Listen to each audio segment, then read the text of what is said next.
Indonesia ternyata memiliki sumber harta karun tambang yang menduduki peringkat terbesar ke-6 di dunia. Sumber harta karun tambang ini yaitu bauksit. Komoditas yang bisa diolah menjadi produk aluminium itu tentunya akan mendulang penerimaan negara jauh lebih besar bila dibangun industri hilirnya. Pasalnya dari bauksit bisa diolah menjadi alumina, lalu aluminium, lalu produk-produk jadi lainnya sebagai komponen atau bahan baku bangunan dan konstruksi, peralatan mesin, transportasi, kelistrikan, kemasan barang tahan lama, dan lain sebagainya.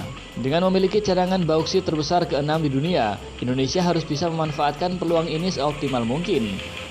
Tidak hanya menjual barang mentah, namun juga produk jadi bernilai tambah berkali-kali lipat.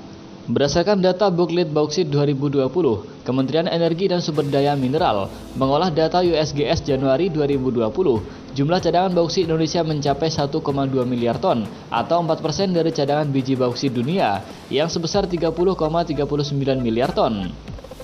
Adapun pemilik cadangan biji bauksit terbesar di dunia yaitu Guinea mencapai 24%, lalu Australia menguasai 20%, Vietnam 12%, Brazil 9%, dan kemudian di peringkat kelima ada Jamaika sebesar 7%. Berdasarkan data Kementerian SDM ini, jumlah sumber daya biji terukur bauksit Indonesia mencapai 1,7 miliar ton dan logam bauksit 640 juta ton. Sementara cadangan terbukti untuk biji bauksit sebanyak 821 juta ton dan logam bauksit sebanyak 299 juta ton. Buklit Bauksit 2020 menuliskan Indonesia memiliki cadangan bauksit nomor 6 terbesar di dunia.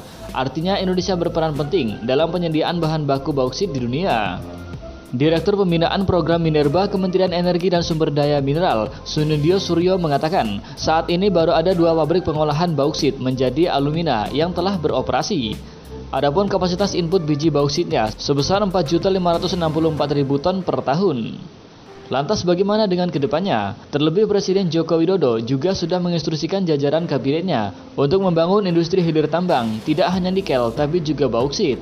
Sunindio mengatakan, kini tengah dilakukan pembangunan 12 pabrik pengolahan bauksit menjadi alumina. Bila itu tuntas dibangun dan mulai beroperasi, maka kapasitas input biji bisa melonjak menjadi 35 juta ton per tahun. Ia mengatakan dengan dibangunnya 12 pabrik pemurnian alumina yang baru, maka diharapkan akan bisa menyerap seluruh biji bauksit yang diproduksi. Dengan demikian, produksi alumina dalam negeri pun dapat ditingkatkan hingga keseluruhan mencapai 13,9 juta ton per tahun. Bila itu terrealisasi, maka menurutnya diperkirakan cadangan biji bauksit Indonesia bisa cukup untuk 78 tahun. Namun kedepannya pihaknya tetap harus mendorong eksplorasi sehingga cadangan bauksit ini semakin meningkat dan semakin panjang umur cadangannya. Peningkatan cadangan ini akan dilakukan melalui kegiatan eksplorasi dan verifikasi data dan sumber daya dan cadangan. Sebelumnya Presiden Joko Widodo mengatakan hilirisasi industri nikel ini dianggap berhasil, maka menurutnya kedepannya hilirisasi juga akan dilakukan pada komoditas lainnya seperti bauksit, emas, tembaga, hingga minyak sawit.